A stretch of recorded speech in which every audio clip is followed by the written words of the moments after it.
Hey everybody, thank you so much for joining us today. Today we're going to talk about resident satisfaction, but not in a reactive way. We're going to try to get into the heads of our residents, understanding what they're excited about, what they're happy about, but also maybe what they're not happy about.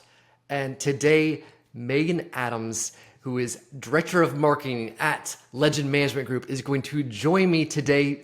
Megan, thank you so much for joining me.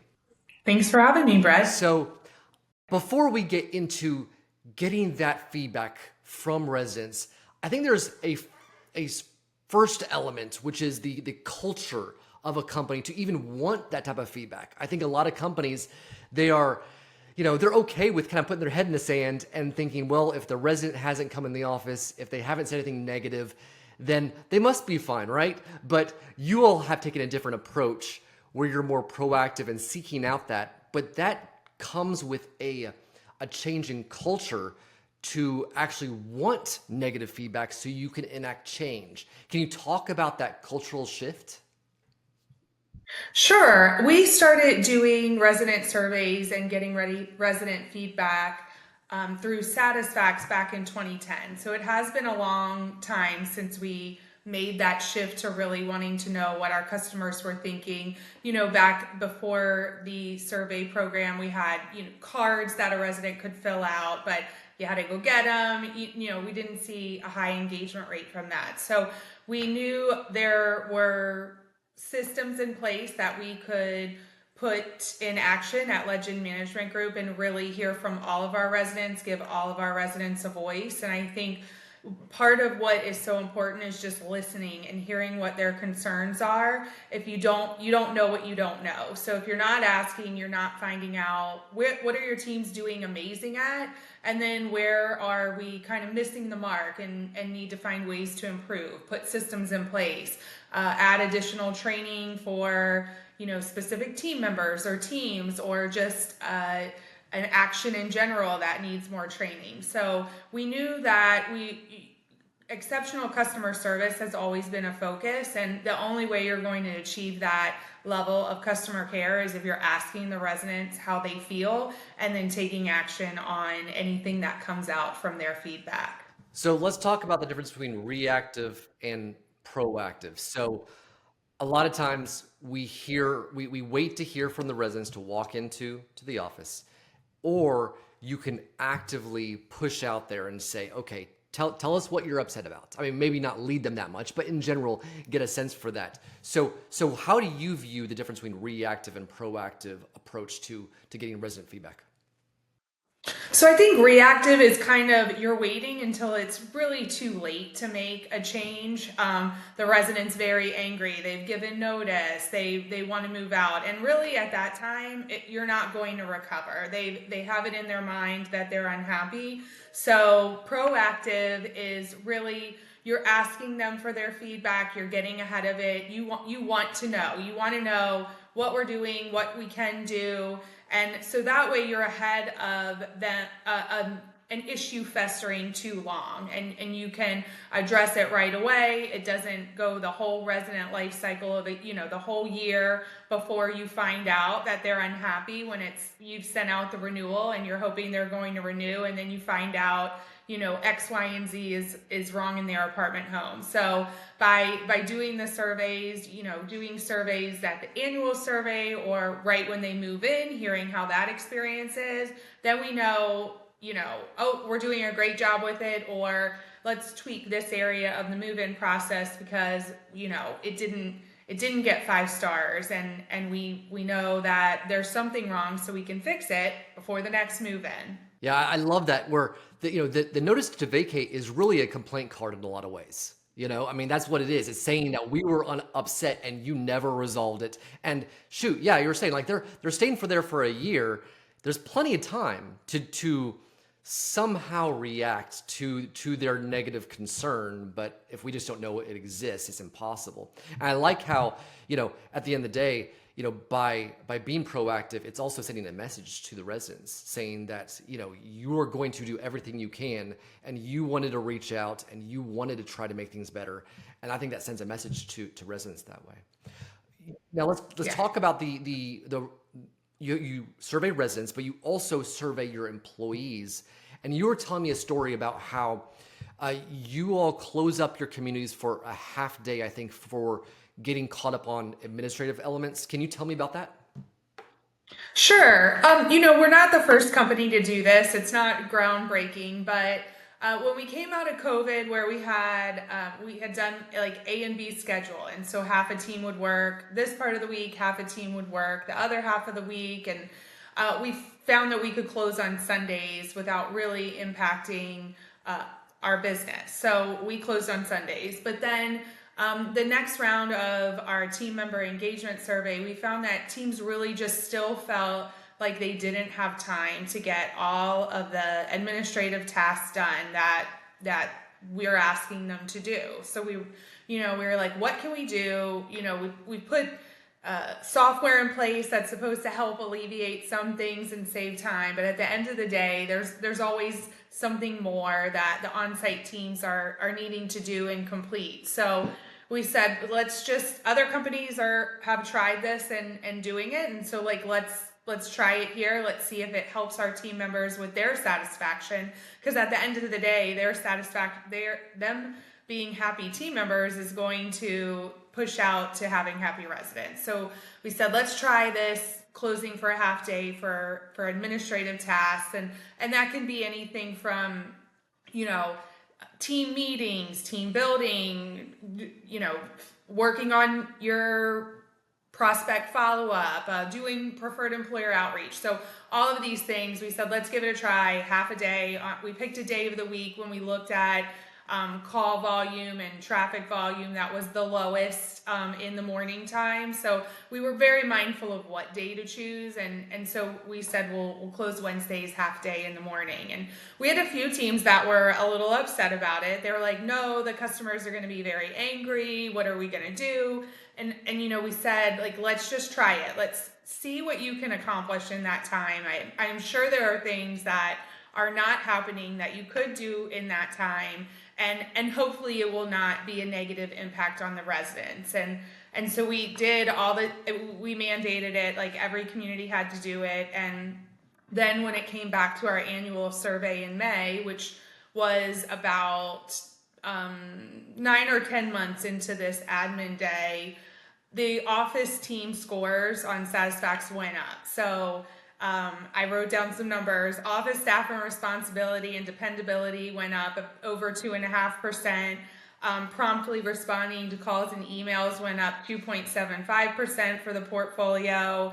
And those scores were already above the SatisFacts index before our admin days, but now they're in the exceptional range, which is above 4.5%. So it's actually, it's helping our teams, I think, respond to resident emails and calls and do follow up and do all of these things where there just wasn't ever enough time. And now they have this time, and the residents are seeing obviously a positive outcome. Even though they can't come into the office for that half a day, I think their needs are being met in other ways. And so it's turned into a positive that we're keeping at Legend. It's so funny how, it's almost counterintuitive. You think it's going to reduce communication because now you're kind of blocking out this time where they cannot communicate with you, at least coming into the office, but it's actually improving communication because they can then get back to people in a more timely fashion, and they're not distracted. It's not getting pushed off a few more days because they have those moments. I think that's fantastic. Okay, so then you use the resident surveys as a kind of to kind of finalize that circle. Like you made a change, use the resident surveys to then see how that change impacted the resident experience, and then you close the loop on that process. Basically, is that right? Yes. So there's a few other things that we put into place based off our team member survey. We have some flex scheduling that they can take advantage of now, and again, that all went into place as well when we rolled out this admin day. And so we have some team members who might not be in the office as much as they were, but they're still, the customer is the top priority. And so we're seeing that based on our resident surveys, that what we did based off our team member surveys is working. So that was a great win. I love that. So that's a great example of, getting feedback from your team members to then adjust their systems, and then of course then it impacted the residents. Any examples of how you proactively got responses from residents and adjusted the resident experience? Yeah, so I spoke with one of our properties in particular. So when we do our annual survey, our company has a contest, and if you get an exceptional score, our president sends that team, or whatever teams get it, they get to go on an overnight trip, like a fancy dinner, a very nice hotel. So every team wants to do it, and our teams are very competitive. And so we had a couple teams who really catapulted this year into the exceptional level. And so I was like, let's dig deeper and see what you guys did. And so I talked to the one team, and I think they really looked at their score. These SatisFacts scores they're like a main thing that we look at, talk about every meeting, every all company meetings. It's always on the forefront, the value of creating an exceptional experience. But I think this team really, when they got their 2023 scores back, they were like, you know what, we're not doing it. We're missing the mark. Let's figure out how to take negatives and turn them into a positive. So this team decided, let's host some town halls. So they invited all their residents. They stayed open a couple nights throughout the year, and they had a town hall, and they were like, lay it out for us. Like, what's upsetting you? What's not going well in your apartment home or at the community? And the team, they provided food, but it really was about listening to the residents outside of the survey. They sat there and entered every single service request while the residents were there. And it was a full team effort, because then, the service team then has the next day a slew of unexpected service requests. Not that any are expected, but, you beefed up what they have to complete. But the whole team was in and, focused on, let's get this, let's do it right. And so through those town halls and listening to the resident concerns and the service team taking action right away, that was one way they kind of turned things around. At every resident social event, they're not just, chit-chatting, but they're really asking the residents, how are you feeling? Are you happy in your apartment home? Are you happy here? The ground scores at this community weren't great. We have a newer groundskeeper who really takes pride in his job and talks to the residents, and you can see like his actions over the course of the year caused their ground scores to go up 12%. Our assistant manager Darius, he decided, I'm going to walk the property every day. Like, not only is it going to make me get healthier, but I'm going to see everything, and I'm going to see everybody. And so he knows everybody by name, and he's interacting with the customers. And again, I wrote down some of their scores. Their office scores went up by an average of 11.75%. The building exterior went up 13%. We didn't do anything to the buildings. Like, we didn't put new siding in, no windows, no roofs. It's just the fact that we're looking at what each building looks like on a daily basis. Common areas went up 21%. Again, we didn't add any new amenities or do anything to the common areas. I think just the overall sense of pride the team has is showing, and the residents see that, and the fact that the team knows every resident by name and is talking to them. They're not just standing in the corner at a resident social, they're really engaging. And we've seen that sense of community grow, and their sense of community score went up 24%. So they really, and they got that exceptional score this year. They had their, fun night out, and I have no doubt that every year now they're going to reach that mark. So many great takeaways from what you just said. So, number one, doing a town hall, that takes a lot of courage. I wonder how many communities would feel open to doing something like that, because that could be terrifying for a lot of communities. But at the end of the day, it's showing, when you're being proactive, it's showing, hey, we care about you, we care about your experience, and we want to do better. Tell us how. And I think that people, when you show somebody that you are working as hard as you can to resolve theirs, and even being proactive about it, where maybe nothing was really glaring in that moment, but you still are trying to do better. Man, that sends such an amazing message.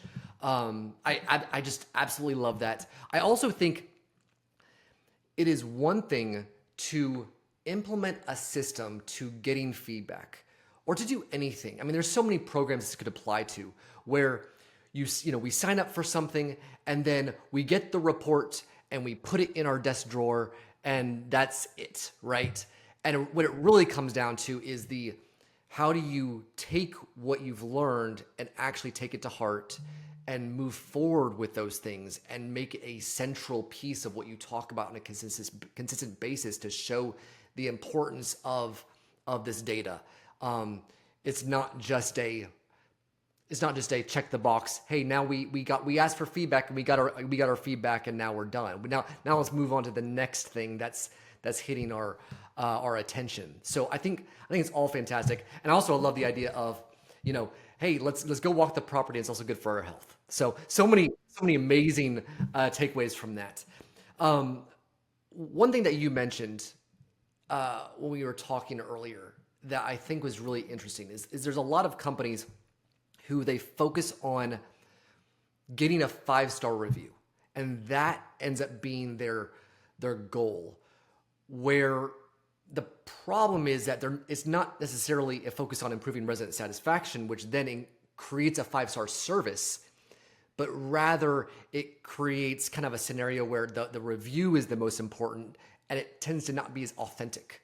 That whereas if it's a true 5-star experience, it's much different than just getting a 5-star review. Can you elaborate on that a bit? Sure. So I think, our teams are incentivized on their resident satisfaction scores. And I think that is the case at probably every company or most companies who care about customer service.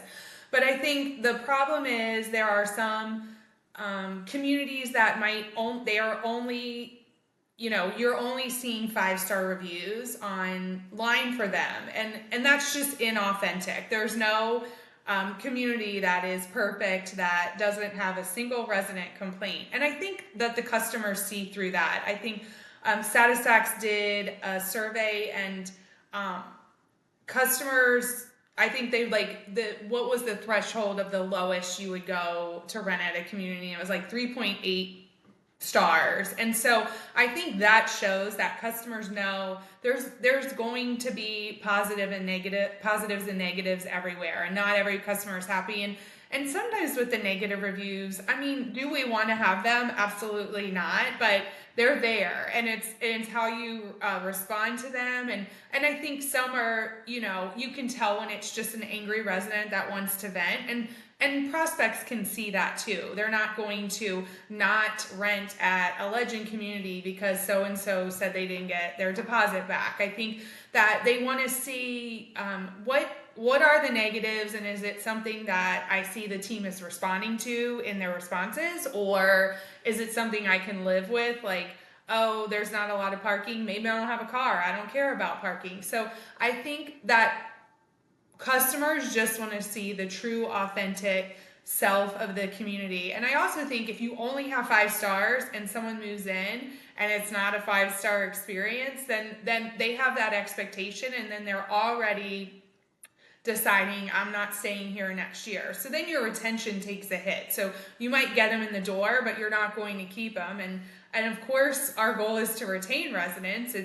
It's a better business to keep residents that are high paying than to have to turn the unit and release it, unless the rent is better on the trade out. But in the end, ultimately, our goal is to deliver exceptional customer care. And if you're not getting that feedback on where things are going not great, then you don't have a way to improve it for the other 330 residents at your community, say. So you need to know what's happening, and customers need to see that, that happened, but I like how the team handled it and responded online. So I think just building that authentic brand of, we're not perfect, but our goal is to make your experience exceptional is what customers are looking for. I love that.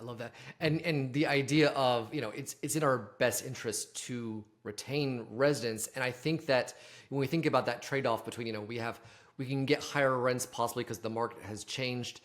I think the reality is, this is my little soapbox moment. I always say, I think we can have our cake and eat it too. If you have passionate residents who truly love being there, they're going to pay more for that because that's a great experience for them. And so then we can also get the higher rents and less turnover. So I think there's this plays a role in every facet of our profitability as well.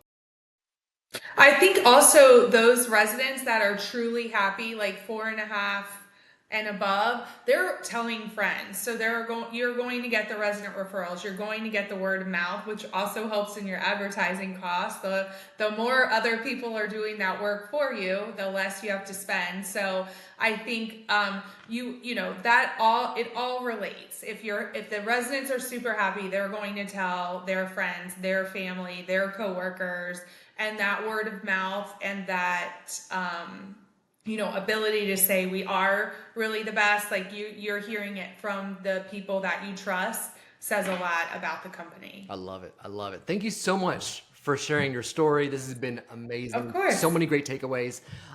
Everybody, thank you so much for hearing our little story, our little discussion on resident satisfaction, and we will see you next time. Take care, everybody.